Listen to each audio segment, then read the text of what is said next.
अभी 10 दिन पहले थाना कोतवाली में उत्तराखंड क्रांति दल की तरफ से एक प्रतिनिधि मंडल वहां पर भाजपा के ऊपर एफआईआर दर्ज कराने के लिए गया था, जिसमें कि हरक सिंह रावत के बयान के ऊपर एफआईआर दर्ज कराने के लिए हम लोग वहां पर गए थे, जिसमें स्पष्ट रूप से मंत्री जी कहते हुए नजर आ रहे हैं कि जब वो मंत्री थे तो उन्होंने खुद 1 करोड़ की एफडी जो है भाजपा के खाते के लिए बनाई थी। वैसे तो हमारा पुलिस प्रशासन स्वतः संज्ञान लेकर मुकदमे दर्ज करता है जनता पर, पत्रकारों पर, समाज सेवियों पर, लेकिन जब भ्रष्टाचार की बात आती है और जब इन नेताओं की बात आती है तब शायद इन्हें कोई काला चश्मा ये पहन लेते हैं कि इन्हें दिखाई नहीं देता है और कानों में रुई डाल लेते हैं कि इन्हें सुनाई नहीं देता है। इसी के चलते हमारा जो पूर्व प्रस्तावित कार्यक्रम था एसएसपी ऑफिस का घेराव हम लोग यहाँ पर आए हुए हैं और हमारी एक सूत्रीय मांग है कि भाजपा सरकार पर और वर्तमान सांसद नरेश बंसल पर एफआईआर दर्ज की जाए, क्योंकि हमारे देवभूमि उत्तराखंड के जो भी फैसले जो भी खंड है उसका दुरुपयोग हम लोग बिल्कुल भी बर्दाश्त नहीं करेंगे।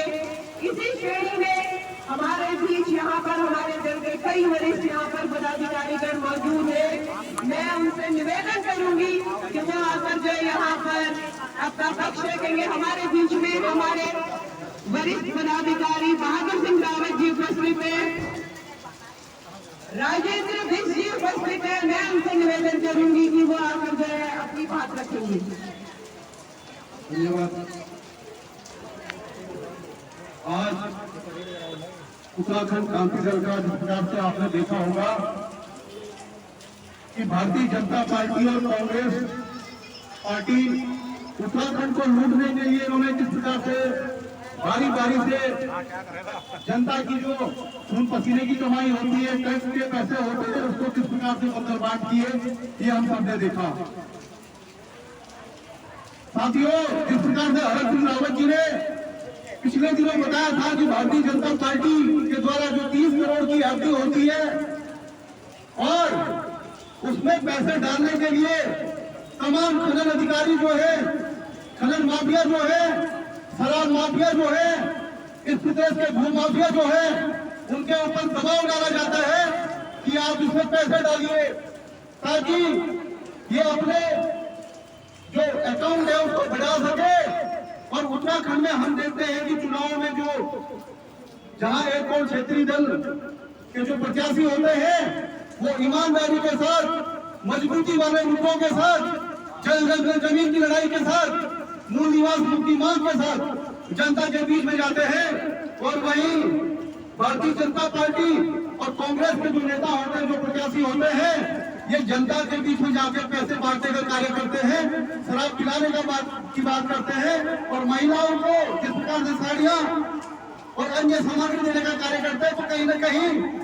आज से 25 साल पहले जो जिस मुद्दे को लेकर उत्तराखंड क्रांति दल ने जो लड़ाई लड़ी थी राज्य बनाने की, आज भी वही खड़े हैं। तो यह हमें सोचना होगा कि किस प्रकार से राज्य के जल जंगल जमीन को लूटने के लिए भारतीय जनता पार्टी ने पूरी व्यवस्था करी है। आज हमारे पुलिस प्रशासन के भी जो यहाँ पर अधिकारी हैं, आपकी लड़ाई भी हमने 4600 ग्रेड पे की बड़ी संजीदा तरीके से हमने लड़ाई लड़ी थी। हम पे उसके समय के मुद्दे में भी हमने दर्ज है, लेकिन कहीं न कहीं भारतीय जनता पार्टी जो है ये कार्य नहीं होने देना चाहती है। ये चाहती है कि हमारे राज्य के जितने भी विभागों में कर्मचारी हैं वे कहीं न कहीं मौन रहे, अपने अधिकारों के लिए आवाज न खोले। उत्तराखंड क्रांति दल इस राज्य का कहीं न कहीं हम अभिभावक होने के नाते, चाहे हमारे विभागों के कर्मचारी हैं, हमारे अधिकारी हैं, हमारे किसी भी क्षेत्र के जो उत्तराखंड में रहवासी है, यहाँ के लोग हैं, उन पर कभी भी दिक्कत आएगी तो सबसे पहले उत्तराखंड क्रांति दल खड़ा है। हमने जिस प्रकार से माननीय हमारे केंद्रीय उपाध्यक्ष जयप्रकाश उपाध्याय जी के नेतृत्व में हमने कहा था कि आप एफआईआर दर्ज कीजिए इसमें, ये बात कही गई कोई छोटा मोटा मामला नहीं है। जहां एक और हम देखते हैं कि कोई जमीनों के मामले में अगर कोई होता है उस पर एफआईआर कर दी जाती है, लेकिन इतना बड़ा जो मामला सामने आया, उन्होंने कहा कि भाजपा के जितने भी विधायक हैं, जितने भी टॉप के नेता हैं, उनके द्वारा ये पैसे दिए जाते हैं। तो हमने जब एफआईआर की मांग की थी तो एफआईआर नहीं की गई। जबकि मैं देहरादून के वरिष्ठ पुलिस अधीक्षक अजय सिंह जी की परसों में एक प्रेस भी देख रहा था, उन्होंने प्रेस कॉन्फ्रेंस करके कहा, जब महिला आयोग की जब महिला